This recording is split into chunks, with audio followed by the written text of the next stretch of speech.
Remue ménage.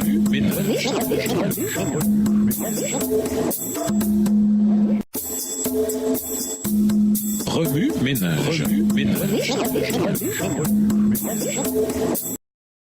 Bienvenue dans votre émission Remue ménage. Nous voilà à la leçon de mardi. Un grand nombre de conseillers. Nous vous invitons à lire Acte 15. Remplie de la puissance du Saint-Esprit, l'Église primitive ne fut pourtant pas exempte de défis intérieurs. Un certain nombre de problèmes menaçaient l'unité de l'Église chrétienne primitive. Mais la question qui menaçait le plus l'unité était celle de la circoncision. Les gentils devaient-ils être circoncis pour être sauvés ? Acte 10 raconte que Pierre avait baptisé Corneille et d'autres gentils incirconcis. À l'époque, les apôtres avaient conclu que si les gentils pouvaient recevoir le Saint-Esprit sans être circoncis, alors ils pouvaient aussi être sauvés en dehors de la circoncision. Acte 11 et versets 1 à 18. Mais le problème était loin d'être résolu. Quelques hommes de la Judée débattirent vivement avec Paul et Barnabas quant à savoir si la circoncision était une exigence du salut. Acte 15 et versets 1 et 2. Les deux côtés croyaient catégoriquement avoir raison. Finalement, en l'an 50 après Jésus-Christ, l'Église primitive organisa le concile de Jérusalem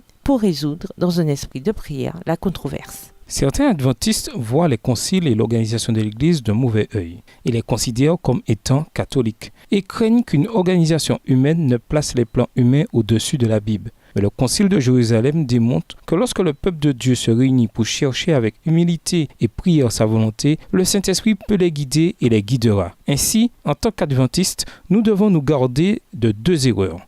La première consiste à rejeter l'organisation et le conseil des dirigeants et la seconde à accepter les paroles des conciles sans les comparer aux Écritures. Le concile de Jérusalem commença par une longue discussion, acte 15, verset 7, mais se termina avec les frères à l'unanimité, acte 15, verset 25. En grec, ce verset suggère que la décision était unanime. Après avoir entendu toutes les preuves, des dirigeants sentirent que le Saint-Esprit dirigeait et l'Assemblée tout entière conclut que la circoncision ne devait pas être exigée des gentils. Cette conclusion fut ensuite communiquée aux églises locales, acte 15 et versets 28 et 29. Ainsi, le concile de Jérusalem est un exemple vital du leadership divin en action et fournit un modèle pour nous aujourd'hui sur la façon de chercher la volonté de Dieu dans des questions controversées. Remue ménage, avez-vous déjà vu des croyants travailler à travers un désaccord? D'une perspective adventiste et d'après ce que vous avez pu constater, quel principe aide les croyants à travailler ensemble alors qu'il existe un conflit?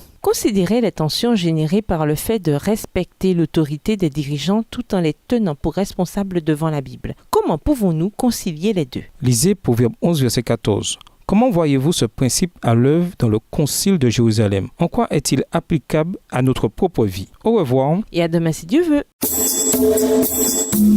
Remue ménage.